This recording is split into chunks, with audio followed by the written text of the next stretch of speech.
I think we're moving in a good direction. We'll get there. The negotiations were ongoing early this morning, Power to the people! as the frustration and fury was ramping up.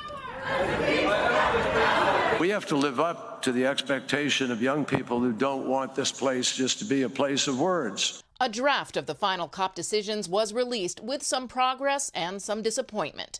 It leans into the 1.5 degrees Celsius warming limit as a global goal, but is still holding to the Paris Agreement of 2 degrees. A climate tracking organization reported this week that given the country's emissions reduction targets for 2030, global warming is on course to 2.4 degrees warming above pre-industrial levels.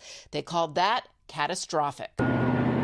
There could be progress on fossil fuel reduction. The draft calls on nations to accelerate the phasing out of coal power and inefficient subsidies for fossil fuels. It's never been mentioned. It's the cause of the problem, and yet we've not had it mentioned previously in these forum. So if that manages to stay in, that will be a really important signal that we're really starting to grapple with the sources of the problem.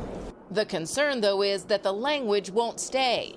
Unabated coal. How could we possibly in 2021, knowing what the evidence is, be wishy-washy on that subject? The document also marks new deadlines. It requests that countries revisit and strengthen their commitments to reduce emissions and adapt to the impacts of climate change, so-called NDCs, in 2022. On adaptation financing for developing countries, it urges a new date of 2025. There is also no firm language yet on rules for the carbon credit markets, which are vital to help companies and countries get to their net zero emissions goals. Those talks derailed during the last COP 2 years ago and were largely why that conference was deemed a failure.